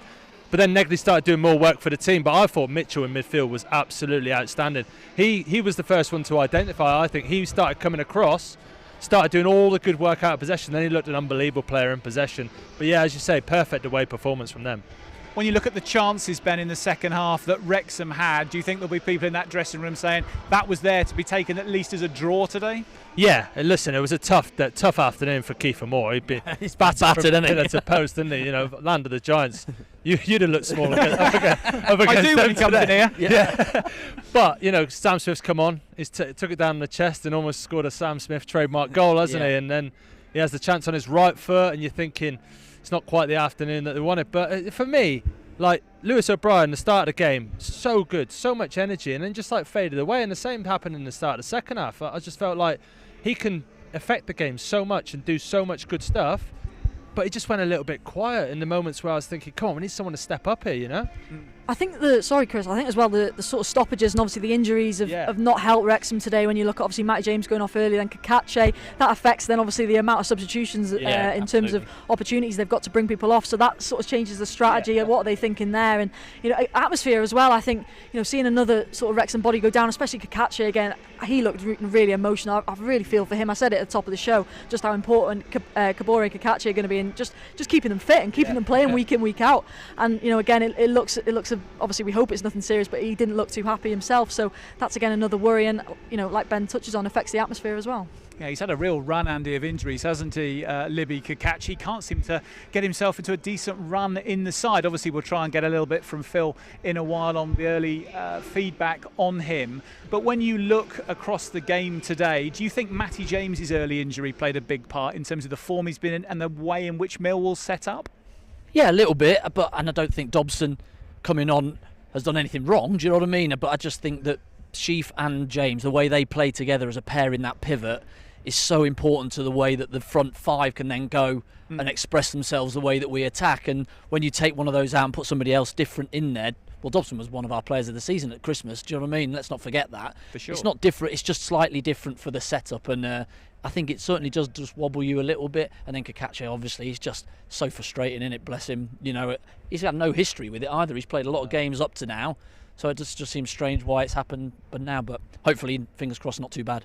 Ben, we haven't seen Smith and Moore get much game time together. From a defensive perspective, did you think that bringing him on was going to be something that the centre-backs are going to worry about, or does that make Wrexham a bit more predictable? Yeah, I think it just helps Kiefer Moore. You know, I said in the first half, every time the ball went wide to Kabore to cross the ball, literally Caleb Taylor and Cooper were both picking up more, and it was unbelievable. I thought they're leaving so much space. There was loads of space there, but then as soon as Sam Smith comes on, put a ball down the side, it asks different questions of him. You know, you find Cooper out in the left back position where he doesn't want to be for the first time in the game in the 70th minute. So yeah, just ask different questions. And going back to Matty James there, like, it disrupts the balance, doesn't it? But you know, they've got to make sure now that it doesn't disrupt them moving forward, because it didn't look like a great one either, did it? No, we'll have to wait and see for Matty James and Libby Kakachi the extent of those injuries. We should hopefully get at least some initial information before we go off air on Matchday Live this evening. Let's have a little look at the statistics then for the game today. Wrexham beaten here by Millwall by 2-0 if you are just joining us on Matchday Live. Let's have a look through the 90-minute stats here. Millwall conceding possession really a bit more in the second half, because that was 50-50 at half time. Wrexham 16 shots to 7. That will show you that in the second period again Wrexham were much more on the front foot, getting their shots away, but only 5 of the 16 on target, and only 2 of them classed as clear-cut chances. Both of those, I would suggest, the Sam Smith opportunities in the space of a minute or so of one another. Corners pretty much even, 5 for Wrexham and 4 for Millwall. Let's have a look at the defensive stats this afternoon. Millwall certainly having to work hard defensively, but they had enough up front to worry Wrexham as well. The aerial duels edged by Millwall in the end over the 90 minutes. Clearances pretty much even Steven. Millwall though with 3 times the number of interceptions, Mia, and it was, as Phil kind of mentioned, he thought it would be before kick-off today, a very typical kind of Millwall performance. Gritty, hard-working, everybody putting a shift in, and as you said, that goes all the way through to the centre forward. Yeah, and you know, we said it's this sort of traditional, I think you said it at half time as well, that this Millwall sort of effect and attitude, and I think sometimes it's a bit lazy to just say, oh, it's just their sort of style or whatever, but they've got that within them, it seems. I think Barry Bannon, you could see that already since he's come in. Obviously we know the type of player he is anyway, but just that attitude, that determination and that intensity as well, and I thought that was there from minute 1 to minute 90 really, and you know, that I think that showed in the final minutes of the game, obviously with the Coleman goal, and you know, maybe Wrexham just couldn't quite find their moment, couldn't quite get that bit of momentum, that bit of rhythm, and you know, Millwall had that, and that's really what got them over the line. Well, I think we got into some great positions in that first half, especially. We just didn't pick out the right pass, or didn't have that quality in that final moment to make it really count, and maybe that's what just let us down today, was just that final little piece to stick it in the net and go ahead, because once we get ahead, we're a different kettle of fish here. Ben, take us into that dressing room now, as best as you could anticipate how Phil might be and how the players might be, bearing in mind the context not just of the result but also against the recent run they've had. You know, he'll be honest, he'll tell them, you know, that probably wasn't good enough. He knew what they were expecting, and maybe the intensity and the grittiness that the gaffer loves to see and gets out of his team every single game wasn't quite there, because as I said, you know, Kiefer Moore has gotten the better of this afternoon, hasn't he? So moments like that'll really disappoint him, and obviously the quality coming off the bench and things like that. So I just think, but at the same time, it's gone. I don't think he'll dwell on it. I like the Sheffield Wednesday one. I don't think we'll dwell on that one, because it wasn't a fantastic game, but we won. Right, put that to bed, feedback and go again. Same again tonight, because we've got Friday coming. So let's look forward to that. And I guess, Ben, the question then becomes, would Phil rather have had another league game next, or is it a good time to have the cup tie? Depends on the injuries, let's be honest. If it allows them to have a little bit more time and they are able to come back sooner because of it, and they don't miss a league game or miss less league games because of it, then it'll all depend on that. But Friday's a great night. You know, it's the FA Cup, it's a Friday night here at the stadium. They're just fantastic nights, and it's almost a little bit of a free hit, dare I say. You know, Ipswich are a fantastic team, but let's just go and enjoy the occasion. Yeah, Ipswich against Wrexham. That's a fixture we're going to see twice in the space of 8 days. We'll be here with Matchday Live on Friday night. As Ben mentions, that game should be an absolute cracker. Two teams going well in the Championship, squaring up in the FA Cup. Friday Night Lights coming to you in 6 days' time. And then 8 days after that, the same two sides will battle it out in the league here.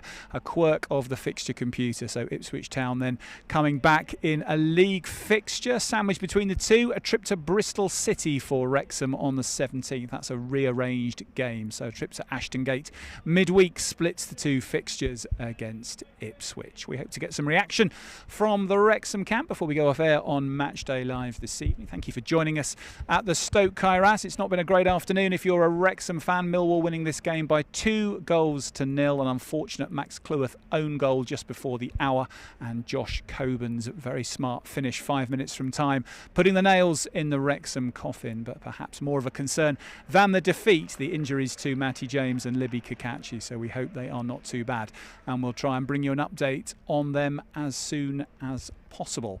Reminder that the Wrexham women's team are back in action this weekend as well. They are playing tomorrow down at Carmarthen in the Women's Welsh Cup. 2 o'clock kickoff, that one. You can watch the game as ever through the Wrexham website via iFollow. So a 2 o'clock kickoff in South Wales against Adran South team Carmarthen Town. Rain starting to dribble down on the racecourse. It's been that kind of afternoon here in North Wales. Andy, when I think we look back at this afternoon's game, if Sam Smith scores one of those chances and the game finishes 1-1, do you think Phil Parkinson would still be a bit disappointed with the performance, or would that be a completely different hue on things?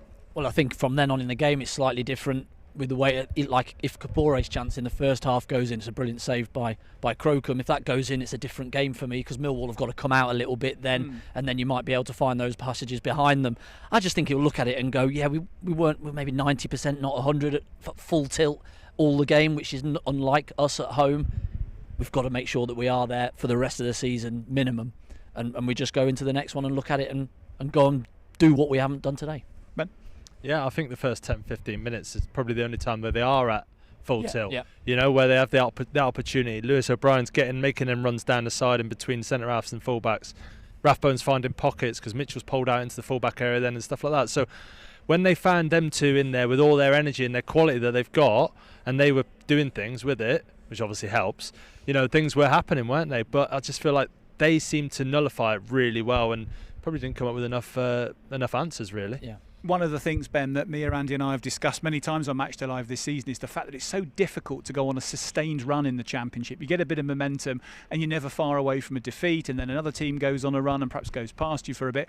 And I think today, again, what we've seen is Wrexham have had that great run of 4 away victories, but the last 3 home games now, 2 defeats and a draw, they haven't been able to find that home consistency which earlier in the season they were finding. Does that become at all psychological for players, that they're saying, well, we're actually better away from home, or we're better at home, or does it not kind of stick in your mind like that? I've only ever been here when it's been the opposite, you know? Yeah, of course. When home form's been unbelievable and you feel invincible at home. But, you know, hopefully they take that invincibility away from home, because the next league game is Bristol City away, isn't it? Correct. So go and take that and build on that. But, you know, the home form is... This place is a fortress. When it's bouncing, that first 20 minutes today, it felt like it was the last game of the season to win the league, didn't it? It was unbelievable. I don't think the fans at times realise how important they are. You know, when that second goal goes in as well, and I'm not, you know, completely criticising the fans because they're fantastic, but they get up and walk out. So what does that say to you on the pitch? You know, it filters onto the pitch. It's so important. So I think this place can become a fortress again, without a doubt. You know, it is a minor blip, hopefully. So sorry, Ben. I felt that in that first 20, we were giving them something to get behind. Yeah. We were pushing them. We were playing balls in behind, ways, and then it just slowly dips a little bit, and then the crowd just start to be a bit It's quieter. no coincidence, You've is got it? to give them something to tackle ahead or whatever it is. Then Matty James to get goes behind down. them. Yeah. It all goes hand in hand, doesn't it? But yeah, it definitely works both ways. Listen, the fans are going to say the players need to give us something to cheer about. Sometimes, not always, but sometimes the players need the fans to pick them up, and sometimes it takes moments like Dobson putting a tackle in the first half, and the fans got off their seat, and you're thinking, God, that's all it takes, isn't it? Yeah. So on the pitch, let's go and do something else and get that and get them lifted. So yeah. Ipswich in the Cup on Friday, Andy. It'll be interesting to see what sort of side Phil puts out for that. He has rotated a bit in that competition this season. As Ben says, there is a bit of an evidence of a free hit, but clearly having got past Forest and a draw against the Championship side at home, he won't want to give up the opportunity of a place in the last 16 without a good old fight. No, absolutely. I've given up picking a team at the moment and guessing hey, I got it right today. I got it right today. First time. I was full top end wrong, wasn't I? Full top three. It's just, I think he'll see what they are like in the week. He'll assess them in the week. He'll look at Ipswich, see what their threats are, and then he'll go, right, that's the team that's going to go and beat them. There's the subs that are needed. And if anybody does need a little rest, then it maybe is the FA Cup that they can take a seat out of and then go again in the game in the Tuesday. Also, Kieran McKenna, I was just going to say exactly the same to you. He's going to have the same thought process, isn't exactly he? Exactly that. I think they won today, didn't they? So they're right in there, and we sort of expect sort of them, Middlesbrough and Coventry in that sort of trio to sort of go off and separate themselves from the rest of the chasing pack. But again for them, what could a cup run actually help them or hinder them going into the running? It's those decisions that at the end of the day sort of go to show what these. What great managers sort of are, I guess. It's also a psychological battle, isn't it? They play each other 9 days? Is it something like that later? 8 days later. Saturday, isn't it? So it's almost like they know that they got to come back here. It's a massive psychological battle as well. I know it's a bit of a schlep as well from it. So it must be a temptation to stay up and have a training week or something like that. You wouldn't want to be doing Hopefully that. Hopefully the bus breaks down. They've got 6 days to recover it, benefits on the way home. Wrexham against Ipswich, of course, looming up in the FA Cup and looming up to speak to us shortly. Phil Parkinson, I can see, is working his way up the touchline, doing his various media duties. So we'll catch up with the gaffer in a moment. Bristol City away then, as Ben says, is the next league game here. But they've been a side who've been going well at the start of the season in the playoff places, but of late have slipped a bit, and they've obviously sold Zach Viner, a key player, to Wrexham. Yeah, last time I looked, I think they were beating Hull 3-2, weren't they? Were they? Yeah. 3-2. So I mean, that would be quite the result again. Another surprise result. Exactly, they got battered exactly last that. week, didn't they? Absolutely, and I think a few of them were probably quite disappointed to obviously lose out on Zach Viner. A player who's obviously been so loyal to them, but. It's again, we say it every week, this league is just tosses and turns, and hopefully that's where Wrexham have to look at it from that perspective today and go, well, no, yes we've dropped points today, but in 2 weeks' time we could have picked up another 6 or 9, so it can turn so quickly. And it doesn't happen back to back normally for Wrexham teams. If they have a setback like a loss, then normally the next one is decent and they come back and really put on a performance. So hopefully next Friday we'll get a decent performance out of whoever the team is. Yeah, I'm sure there will be a response. Wrexham against Ipswich next Friday night. Matchday Live, of course, will be with you for that one, as we will the week after, when the two sides meet, as Ben is mentioning, in a league fixture here at the Stoke Kairas. Wrexham with 4 of the next 5 fixtures here, including the visit of Portsmouth as well, and today's game against Millwall. We'll hope for an upturn in form for those games. Phil is coming in to talk to us. Phil, thanks for joining us on Matchday Live. What are your reflections on that one? I think we deserved something, really. It wasn't a 2-0 game. I thought first half we were in control. We had some sloppy moments, but some really good spells in the game. And it was always going to be a tight match today against Millwall, and 2 teams in the top 6. And then second half, the goals really come from absolutely nothing. It never felt threatened in the game.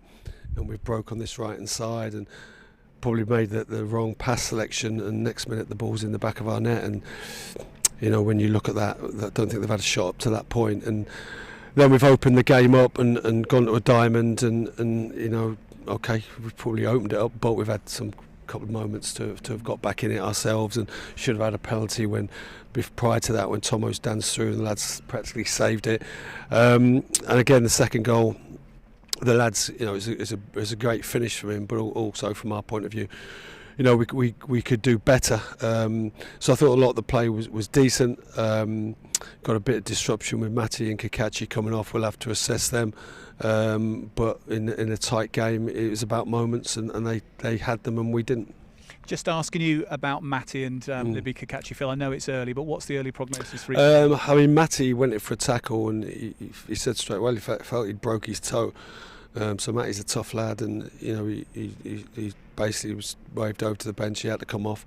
And Kakachi, I'm not sure. Just he felt a pain behind his knee. So it's not ideal. I can't dress that up any more than that. I think on the balance of the game, we probably deserved at least a point. But it's moments in the game of, can we produce the final pass, and when they have a moment, can we just deal with it better than we did, and that's cost us. Gaffer, you spoke before the game about the crowd and how big a part they can play and how good they are. How much do you think Matty James' injury affected them, and then also like the energy on the pitch? Because before that, Kabore has his massive chance. Yeah. And then it felt a little bit, maybe it affected the fans. No, I didn't really feel that. Obviously, putting Dubbo on, who's really been brilliant for us, and he's been great. Obviously, everyone was concerned about Matty, the way he walked off. But I still felt we had good moments. I felt there was probably a couple more cheaper giveaways after he went off. But as a group, we can't let that affect us. And as you know, Ben, it's about the build-up play, getting the 10s on the ball, which we did, and then it's that final decision, shooting when we should have just slid the wing-backs in a couple of times, and we just didn't quite get that right today, but neither did they. They didn't create. It was a kind of tight top six affair, no quarter given. And when we analyse that first goal as a group on Monday morning, we'll be really disappointed with that. Not just the final action, but a couple of moments before that. Yeah, because we've had chances ourselves, haven't we? Big chances with Kabores and Sam Smith coming on, having two great chances as well. Yeah, you'd fancy Sam. Those are two textbook Sam moments, really. First of all, great movement from him, and the first one you'd fancy him to hit the target, and the second one clean through, it's on his right foot.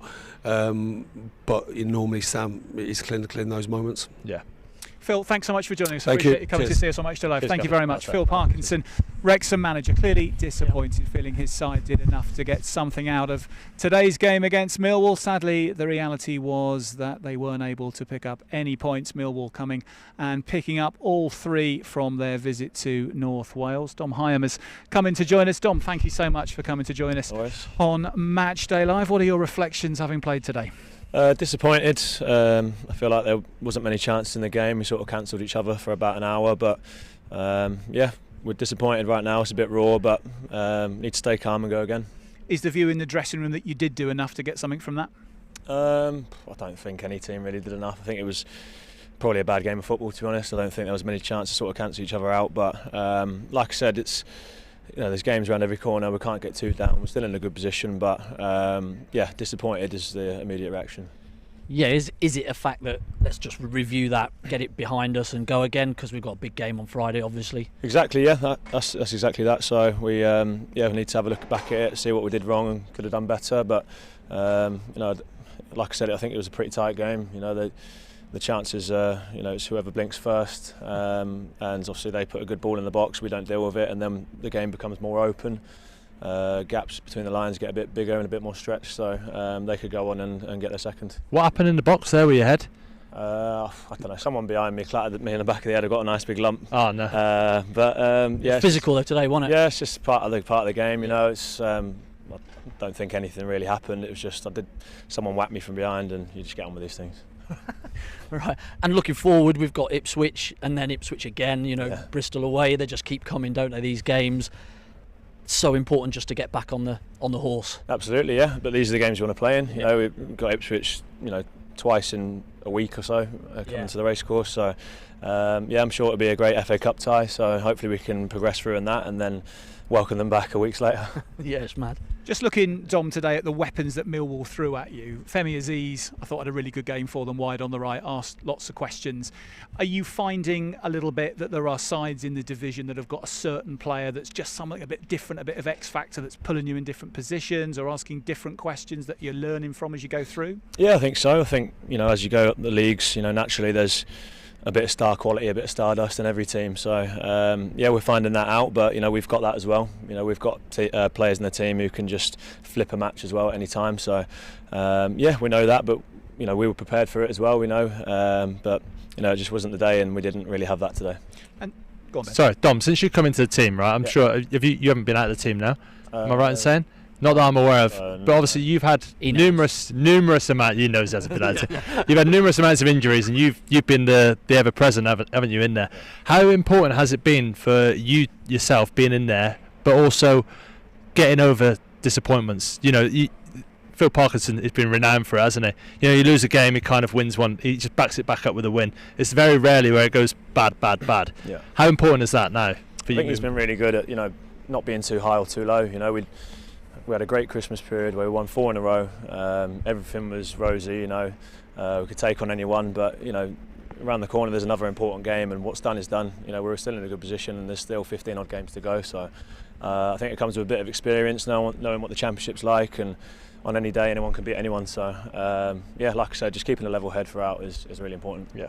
Perfect. Dom, thank you so much for coming to join us on a tough day. Thank you very much for being part of Matchday Live as we digest today's disappointing defeat with Millwall as the rain starts to come down here at the Stoke Kairos, and George is very helpfully brought on some Matchday Live umbrellas. Things have changed. No, I'm all right. Ben, this is your time to get up in the Championship. Give it For yourself. Mia, do you not want an umbrella? Am I the only one who's not hard enough to take a bit of rain? All right, then, fair enough. I blame my specs, they're getting ever wetter. Dom clearly disappointed there, and I thought it was interesting, Andy, that he felt neither side did enough to win the game. I thought it was an entertaining game, particularly the second half. Yeah, no chances in there or nothing really in the game and stuff. I didn't think there was a great deal between the teams, if that's what he meant, but yeah, I thought just that little bit of quality for Wrexham. We didn't lack that. They took their moments, their opportunities, such fine lines in this league, and we didn't. As simple as that. But on to the next one. Let's go. Yeah, Femi Aziz put some unbelievable balls across the box, didn't he? Yeah, there was a striker's dream. I wouldn't know anything about that. Not me.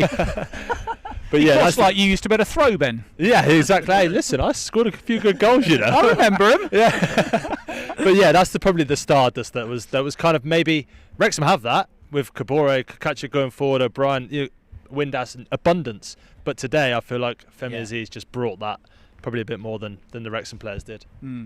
Mia, Phil believing that there was a big shout for a penalty in the second half. I mean, George Thomason's shot, which didn't seem to get as many reactions as the one for the potential handball by Doughty a couple of minutes prior to that. I mean, my initial reaction, I wasn't sure it was a penalty, but Phil seemed pretty convinced. How did you see that one? Yeah, I can't say I saw it back many times, because I think following that Wrexham were pretty much on the attack for the next few minutes. But, it was one of them where he's just slid in, I think, and for me, it's a brilliant little bit of play by George Thomason as well to cut inside, and then I think the shot is going in as well. And, on first glance, it just looks like really good defending, like the amount of times Millwall did, just putting bodies on the line, really.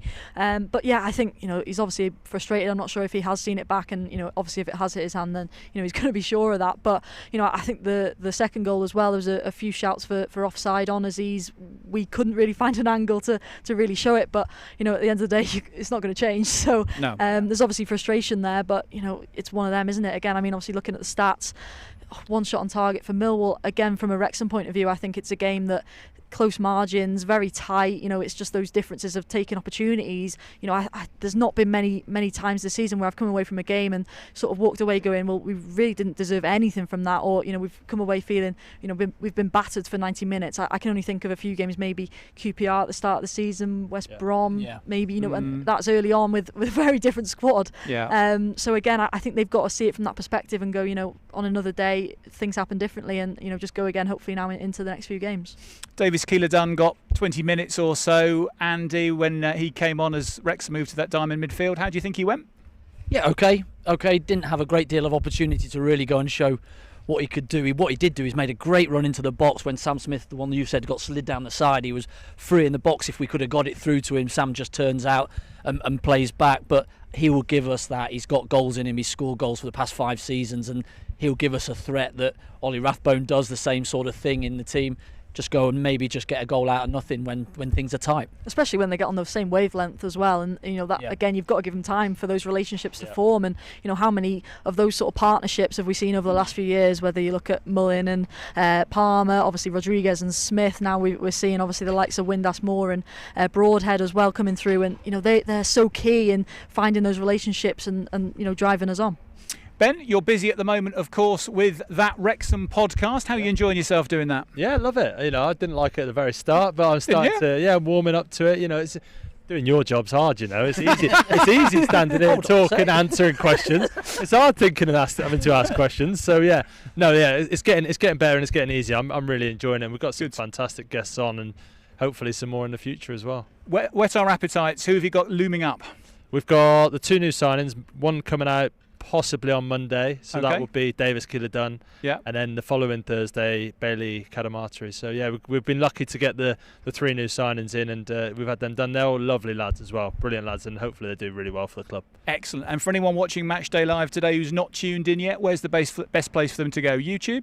YouTube, yeah, it's on Spotify as well. But yeah, Okay. if you just go onto Instagram or Twitter or even Facebook, and you can just follow the page, and it'll give you all the details on there. So yeah, that Wrexham podcast, it's been good. Yeah, excellent. That Wrexham Great podcast, sales the pitch. place to go. No plug there. If you want to hear Ben Tozer putting the difficult questions to our new signings, that's something to put into your plan for this week. Ben, thank you so much for coming Yeah, to thanks join for us. having Lovely me. to have you guesting on Matchday Live again. Andy Mear, thank you as ever. I shall see you next Friday night, hopefully with less need for umbrellas, hats, hoods, and general wet weather wear. But bring back the FA Cup. Hat staying all season. Hat staying. Yeah, you've taken a liking to that. Keeps the earpiece in. all right. I'm looking forward to him wearing that in April, Ben, when we're in polo shirts. Sweating. Staying. Yeah, nice touch.